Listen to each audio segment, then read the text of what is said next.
What is your race? Isn't that such a bizarre question since we are all part of the human race? I know I have felt weird when I've had to check a box asking me what my race is based off my skin color, seeing as how I've never been to Africa. I'm sure many of you have shared that same thought or feeling. In Caste, Origins of Our Discontent by Isabel Wilkerson, she delves into the social construct of race and speaks about the racial caste system that is prevalent in America today. Today I'll be talking about the three main points of that book. One being the origins of that concept, two being how it has affected the people that live here in America, and three being how a world would look without it.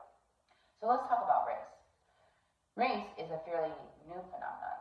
It started in the beginning of the transatlantic slave trade, brought on by the English that moved to North America. They came up with the most exclusionary race ideology that is the foundation of the racial class system that we see here in America today. Now, I know when I said caste, you immediately thought of India. However, you might be surprised to know that the word caste actually does not come from India. It actually comes from Portugal, from the word casta, which means breed, or race. Caste is the way that you socially divide people into different social classes. And when there's a racial caste system, you do it by color. In India, there are many parallels here with America. For instance, the inferior or the below, the subordinate caste is called the Dalits. And we have one here in America. It is people of color or black people. I know for a fact that I have been subjected to treatment that showed that they thought that I was inferior, from being looked over to being asked, why am I even here? Madison Grant, a eugenics who was around in the 1900s, whose social circle included President Theodore Roosevelt and President Herbert Hoover, where he wrote a book in 1916 called The Passing of the Great Race. It went on to become Hitler's favorite book. In it, he said that we should exterminate and eliminate the trash races. So, how has this concept affected America? I'm mixed. My mother is white and my dad is black. My maternal grandmother lived on 100 acres of land in a house that she built herself. My paternal family has been struggling to bury their dead. You might say that this is their fault because they haven't worked hard enough, but that would be wrong. You haven't looked into the systematic racism and the horrors of Jim Crow after slavery. Slavery ended in 1860. The Jim Crow era was just getting started. In 1944, America was at war, World War II to be specific. In Oklahoma, the school board came up with a contest, an essay contest. The question was, what should we do with Hitler after the war?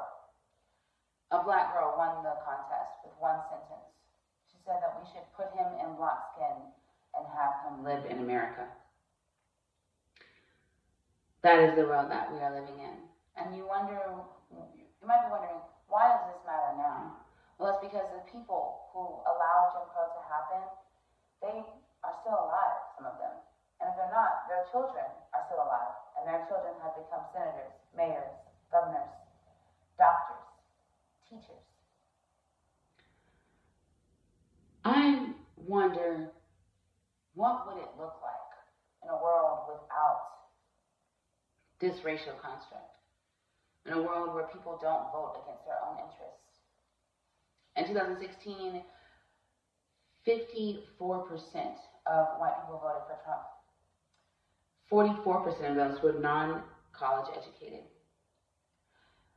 A research done by Jonathan M. Meltzer in Middle America showed that over 12,000 Americans, white Americans, had died between the time of 2011 and 2015 due to the voting and the state decisions that keep state-issued benefits undeserving minority groups, those same benefits could have helped save them. A world without caste looks like a world where every human being is looked upon in wonderment. If we continue to live in this way, it is like deciding to live within a cage. I ask you, take a look at this. Here you have two of each, a brain, a heart, and a kidney. I ask you, can you see the difference?